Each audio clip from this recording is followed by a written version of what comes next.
US credit card debt continues to rise as housing and other costs remain high for the lowest earners.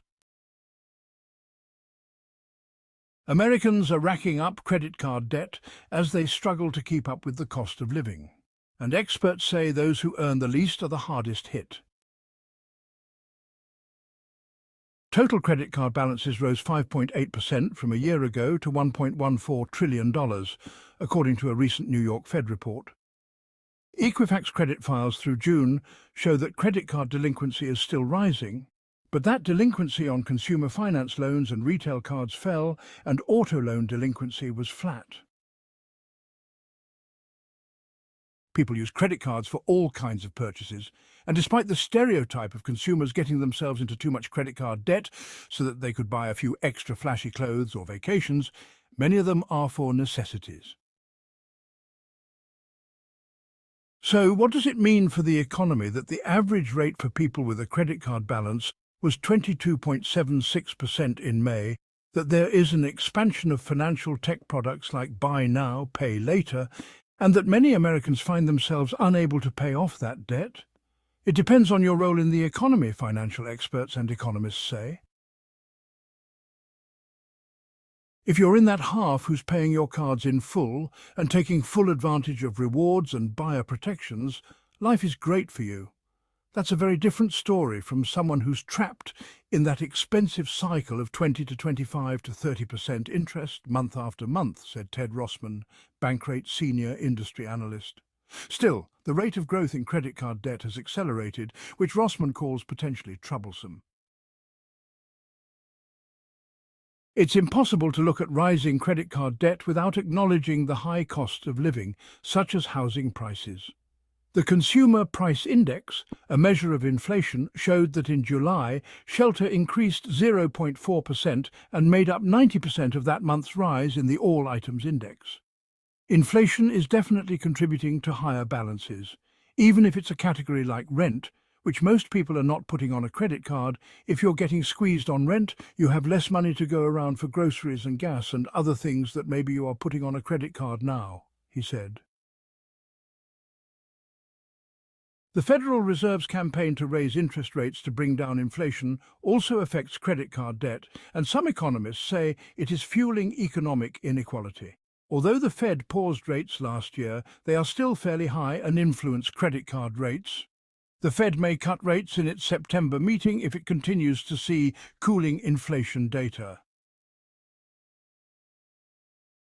People who rely on credit cards and other forms of borrowing to finance all sorts of things in their lives, whether that's food or purchases for investments in their education or purchases for their home or their children, disproportionately folks who are poor, they're really hurting because interest rates are really high, said Rakeen Mahbood, chief economist and a senior fellow at Groundwork Collaborative, a progressive think tank. These interest rates are really taking a toll on people's day-to-day ability to live and finance their lives. It looks to me that the high interest rates at this point are actually causing more pain than the inflation that it is trying to combat.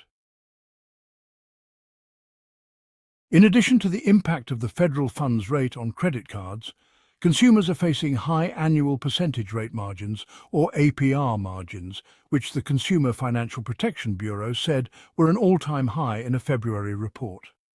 The agency said rising APR margins are driving people into persistent debt and delinquency.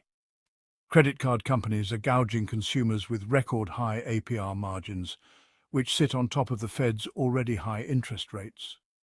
Profiteering by credit card companies cost people an extra $25 billion last year and is yet another example of corporations using inflation as a cover to rip people off, Mahbood said. A lack of competition in the credit industry doesn't help matters for those struggling with credit card debt, added Mark Zandi, chief economist of Moody's Analytics, which provides financial intelligence products. There is some evidence that there's less competition in that market, and that's allowing credit card lenders to enjoy wide margins, he said. Maitreya Wilson-Spotzer, Vice President and Federal Policy Director at the Center for Responsible Lending, said she partly attributes the rise in credit card debt to some major credit card companies not reporting payment data, which does not make it to their credit reports, hurting their credit score and leaving them with higher credit card rates or extending credit without basing it on an ability to repay.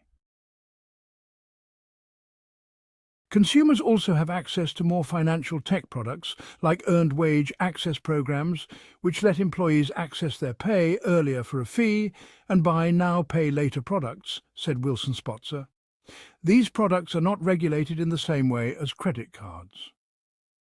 The Consumer Financial Protection Bureau issued a rule in May to apply the same regulations to buy now pay later lenders as traditional credit cards.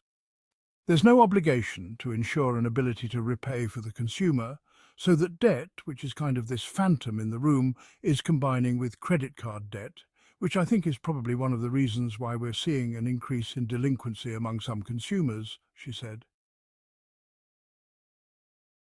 Zandi said the people most likely to suffer financially from their credit card debt, lower-income people, only account for a sliver of the consumer spending driving the economy. High interest rates is adding to the pressure on households who have revolving debt that aren't paying off their cards and are using the card as a way to borrow money and have outstanding debt. So that's a real problem for those households, he said. The economy can move forward and be just fine, even if the folks in the bottom third are struggling. The economy can't flourish, but it can do what it's doing. That doesn't mean the impact of the harms of high credit card rates and inflation, which is cooling but has done damage to households, will go unnoticed, however, Zandi said, alluding to building political pressure to improve people's economic well-being.